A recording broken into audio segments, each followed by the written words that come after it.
Sophie Beau, il y a 10 ans, vous créez SOS Méditerranée. La première mission de sauvetage, c'était il y a 10 ans, en mars 2016. Vous étiez parti de Marseille.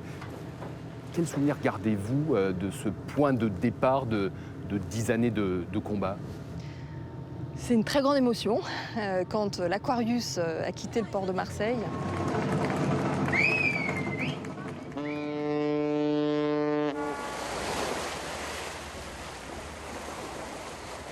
Après une journée incroyable où 1300 visiteurs marseillais étaient venus visiter le bateau pour manifester leur soutien et leur enthousiasme par rapport à ce projet citoyen qui enfin allait apporter peut-être une petite réponse à ce drame en Méditerranée, pour lequel il n'y avait plus aucun navire de sauvetage à l'époque.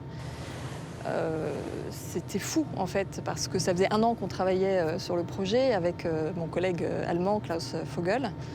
Et avec un financement participatif? Avec un financement citoyen, parce que malheureusement, contrairement à ce que je pouvais imaginer moi en tant qu'humanitaire de profession, je pensais que ce drame de la Méditerranée appellerait à des financements institutionnels comme pour d'autres crises humanitaires dans le monde. Mais pas du tout. En fait, on a eu des portes fermées partout où on a été. On était partenaire de Médecins du Monde à l'époque, donc on allait avec une grosse ONG à côté de SOS Méditerranée qui venait d'être créée, donc qui n'était pas connue.